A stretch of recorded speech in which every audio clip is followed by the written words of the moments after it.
moment today to thank the boldness of our government and our shareholders. William Hamilton built his venture on the ashes of the Second World War. The copper mine he envisioned was ransacking the First Nations' ancestral territories, drawing the wrath of the local people. It definitely took nerves of steel to stay the course, despite all this hostility. Before long, in the face of William Hamilton's cold and uncompromising stance, the petitions and peaceful protests turned into sabotage, vandalism, and other criminal acts. The industrialists' private properties also encountered the wrath of the demonstrations. Carl Faubert, a veteran of the Korean War, was hired from Montreal as a private detective to shed some light on this whole thing. But at the end of his long journey to northern Quebec, the detective did not only encounter property damage, he also came face to face with the corpse of William Hamilton. The strangeness only kept building throughout the investigation. A powerful, unseasonable blizzard hit the region. Bodies frozen in unbreakable ice appeared. The local fauna began to act strangely and aggressively. Carl Faubert began to doubt his own sanity. The detective felt the weight of a gaze, as if he were at the mercy of a powerful, feral creature waiting for the right moment to attack. Carl's fear was taking over, overpowering his reason. He was giving in to delirium. In that instant, he thought that the dark waters of the lake might shield him from the shapes that pursued him. From there, he had a renewed hope in civilization, or whatever was left of it.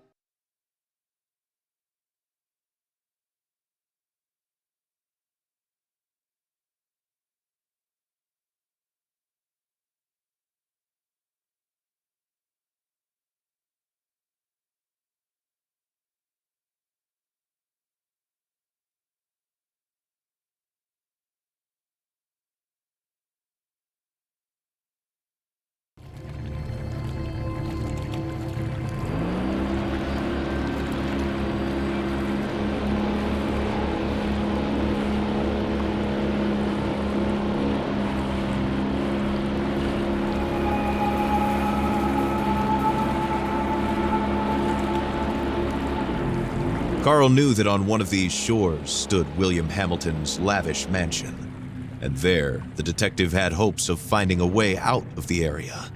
A phone, a truck, who knows? Under the luxurious paneling and damask carpets, he might be able to find answers to his questions.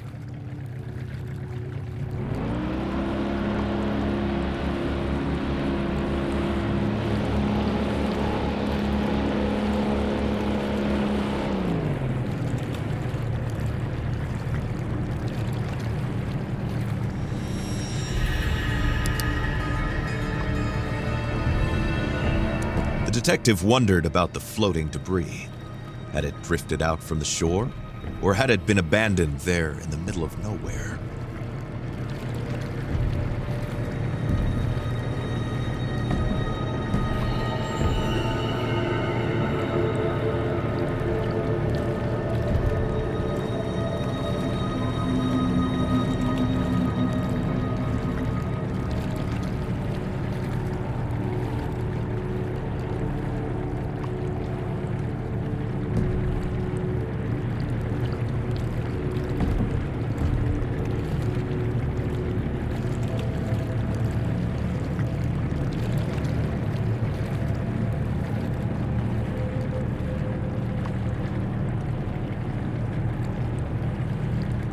Carl saw a boat in the distance, clearly piloted by one of his own.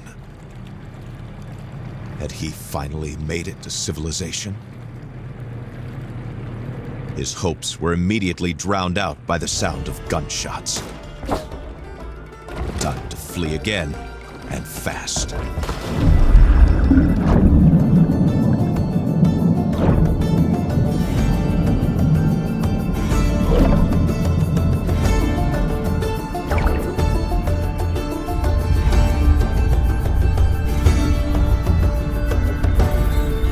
Swam without a thought, yet each stroke was desperate. The icy water and his wounds made him feel weaker and weaker. had to get to shore.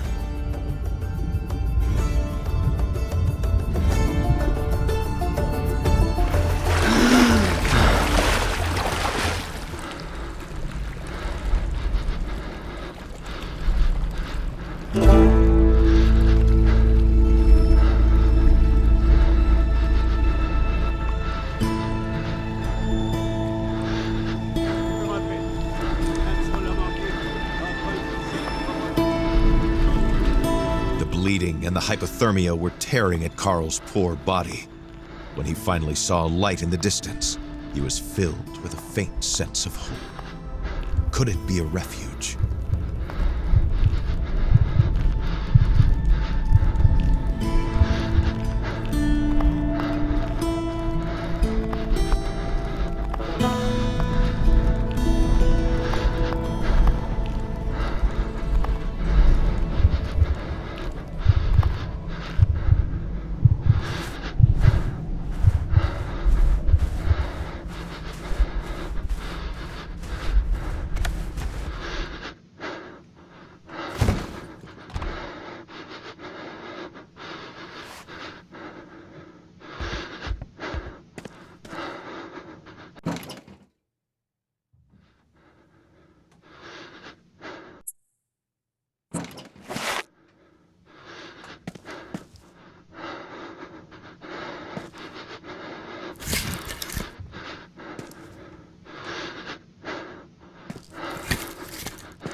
Once his injuries were treated,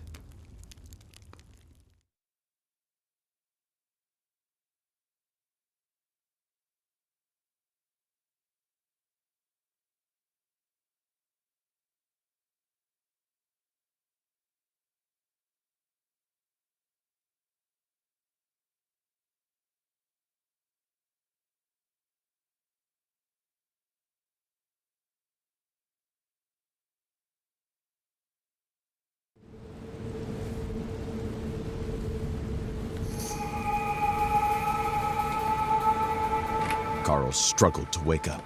His makeshift bandages offered him little time. If he wanted to find the truth, he had to get to Hamilton Manor without delay.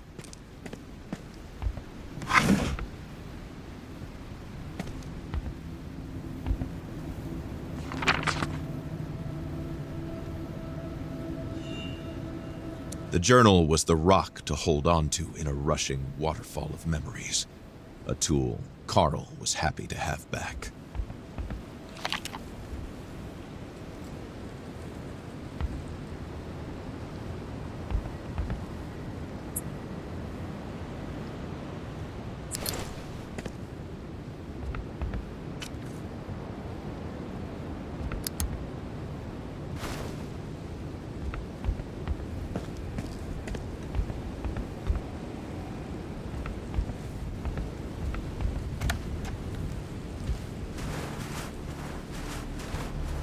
Carl left his refuge, knowing that he was headed to a more comfortable, but otherwise ominous place, Hamilton's mansion.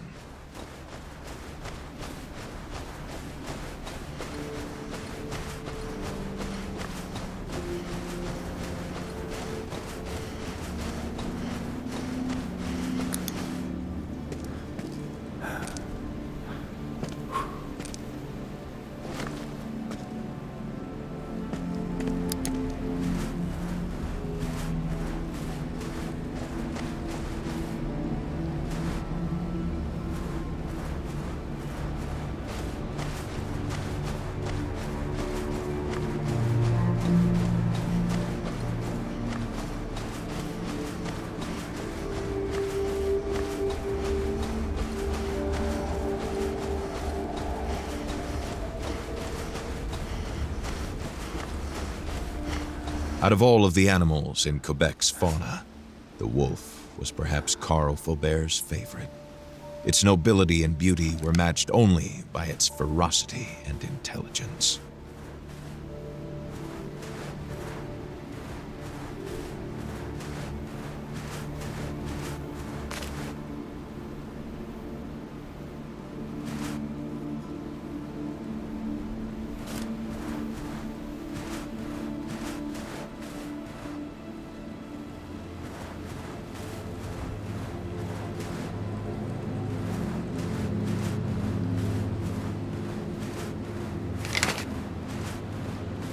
The ice looked recent.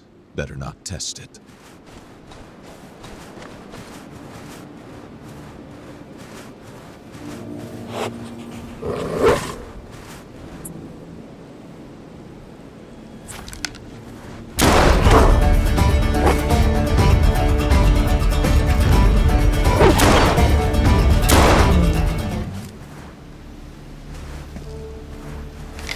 Carl Faubert was a sensible man. Attacking that wolf would not be among his smartest life choices.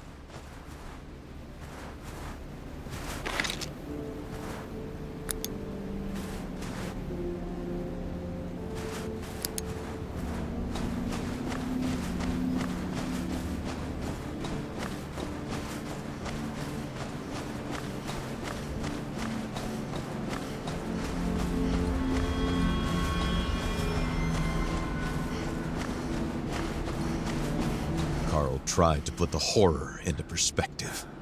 Accidents happen, and in the inhospitable far north, it happens more often than not. Nevertheless, a feeling of déjà vu stayed with him, as if the carnage was not over.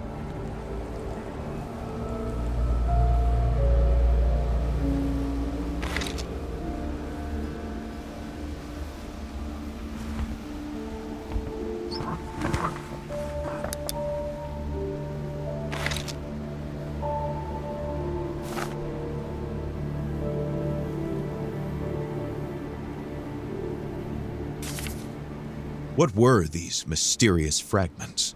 And why was there a warning about the Brume?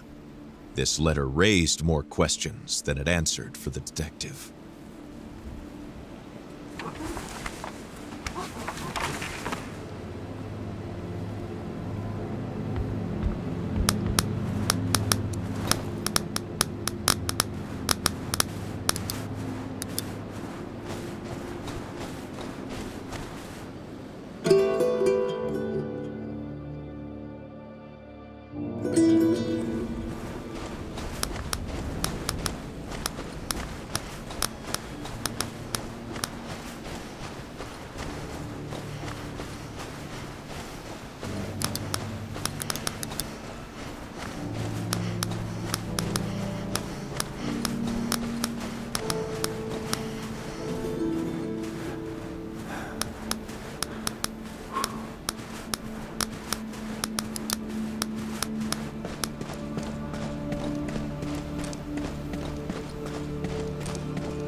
This was the mansion of the late William Hamilton.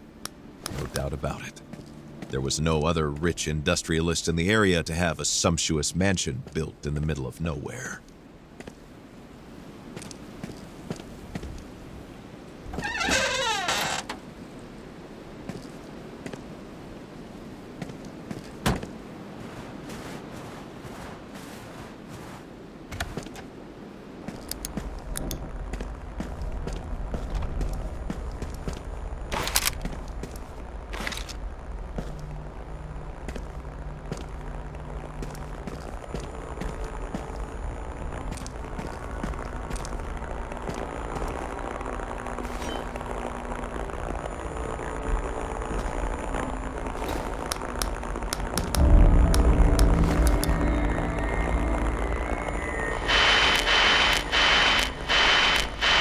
Si vous entendez ceci, ce message est crucial.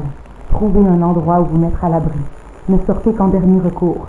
Si vous avez à sortir, armez-vous et méfiez-vous de quiconque porte les couleurs de la Hamilton Mining Corporation. Tenez-vous le plus loin possible de la faune. Les animaux sont devenus extrêmement agressifs. Je répète, tenez-vous le plus loin possible des animaux et méfiez-vous de quiconque porte les couleurs de la HMC. Si vous entendez ceci, ce message est crucial. Trouvez un endroit où vous mettre à l'abri. Ne sortez qu'en dernier recours.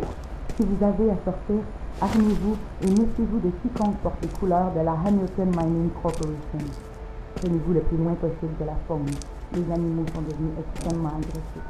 Je répète, tenez-vous le plus loin possible des animaux et méfiez-vous de quiconque porte les couleurs de la HMC.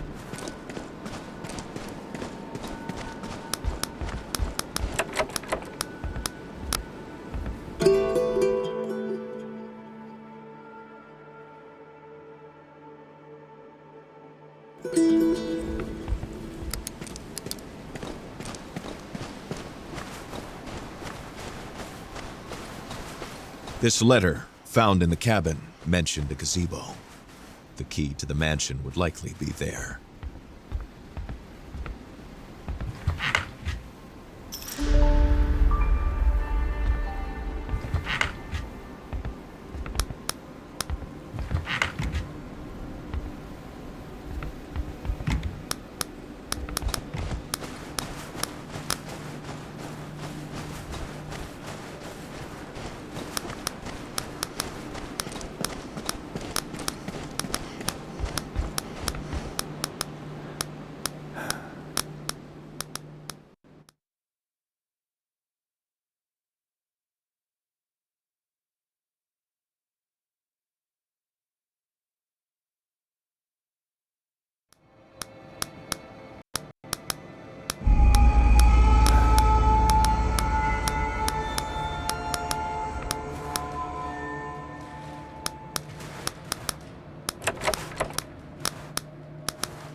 With all this chaos, Carl was sensing a hurried departure.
Carl was overcome with a strange emotion.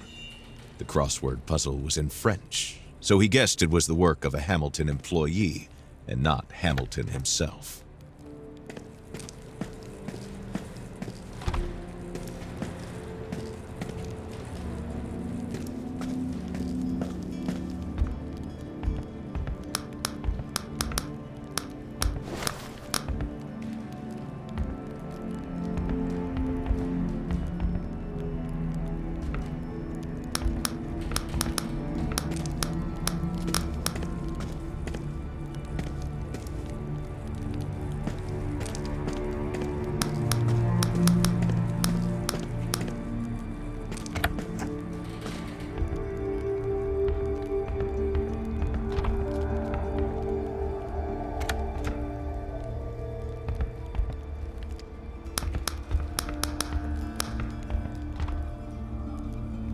From a simple case of vandalism to a mysterious murder, Carl found himself right in the middle of a battlefield.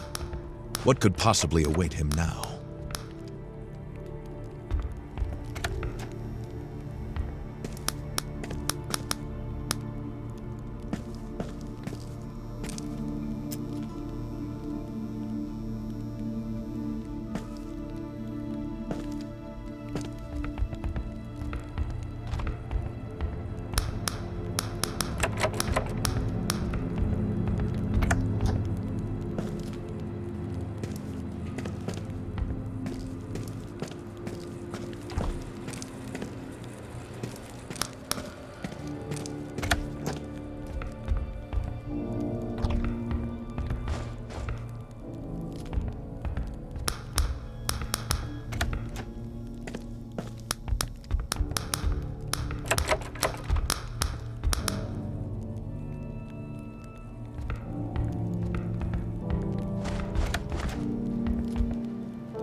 Added to the mayhem was violence. Carl understood that a tragedy had occurred here. Carl could not decide which was more frightening, the mysterious impulse the inhabitants had to escape, or the inexplicable way in which their escape was interrupted.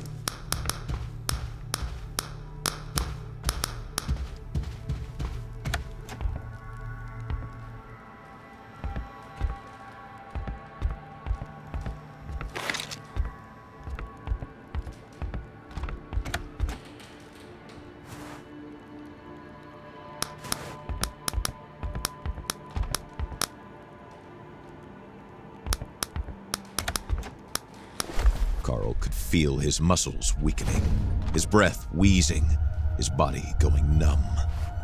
What was happening to him?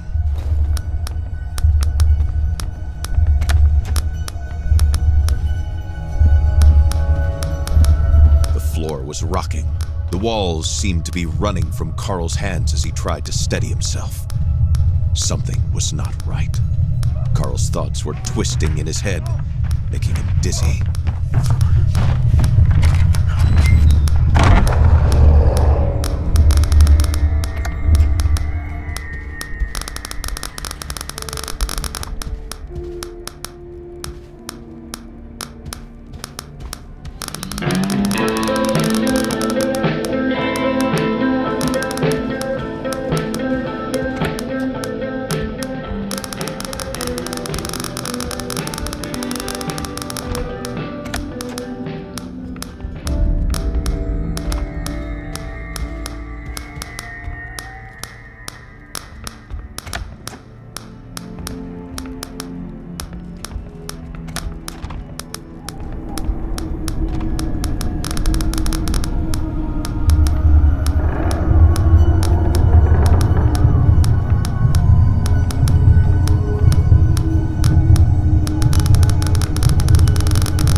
Struggling to move forward. His feet could hardly find their way in front of him. He doesn't know which way he came from or the way he's going. Everything seems to be going in a circle, a spiral carrying him. He doesn't.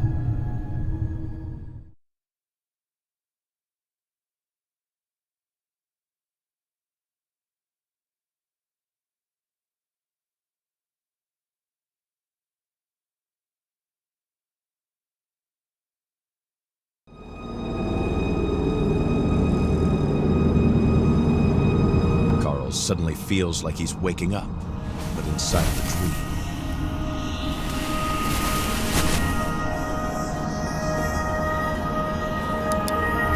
The cold hits him suddenly like a bucket of freezing water. Had he completely lost it? Or was he supposed to accept the manor's strange architecture, suddenly leading him to the middle of nowhere? These imposing structures seem to come from the depths of time, or from a moon landing, or even from his own mind, clouded after an afternoon nap.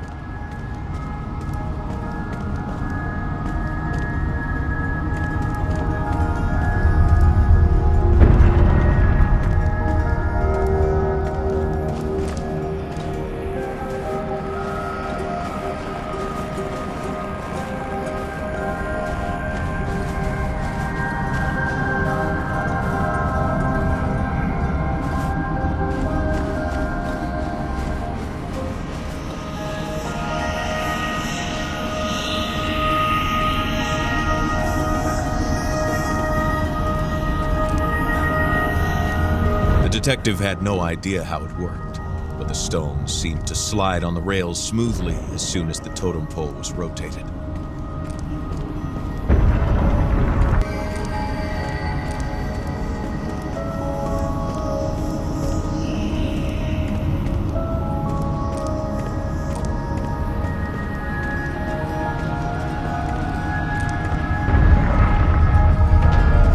He did not know how or why, but Carl sensed that something in this game had been completed, and now they wanted to lead him to this cabin.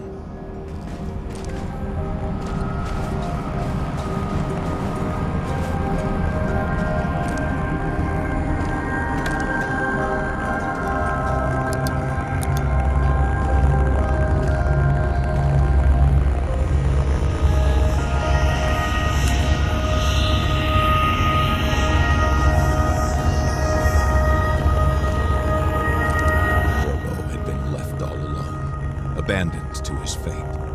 There was no longer anyone to rescue him from the torrent of hatred that swept away his heart.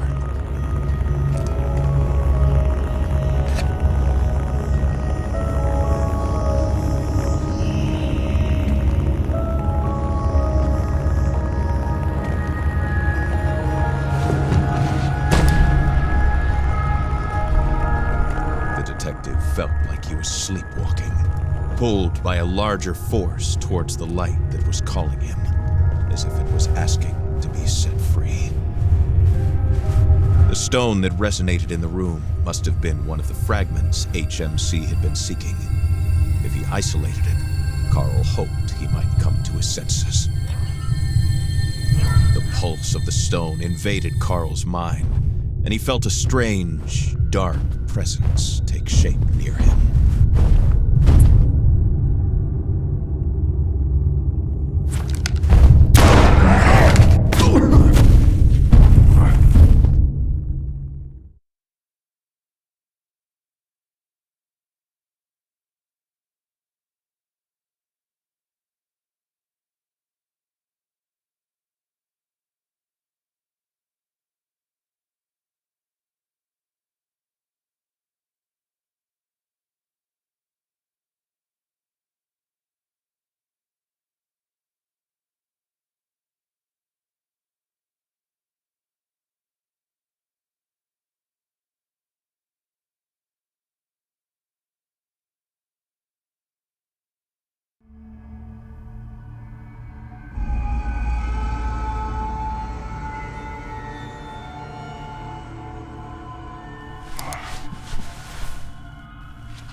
Carl could make out some trophies here and there that he had seen earlier in what seemed like a dream.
machinery's steam made it impossible to get to the staircase.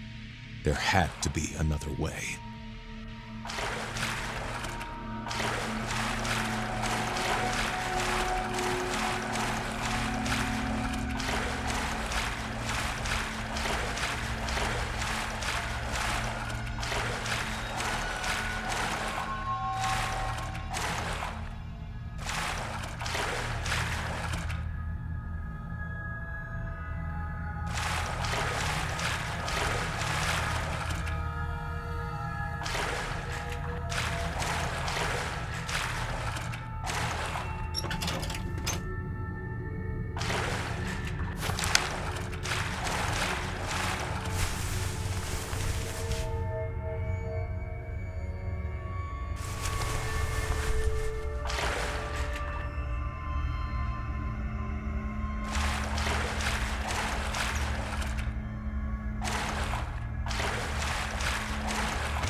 The whistle slowly dying down like a kettle going out meant only one thing for Carl. Mission accomplished.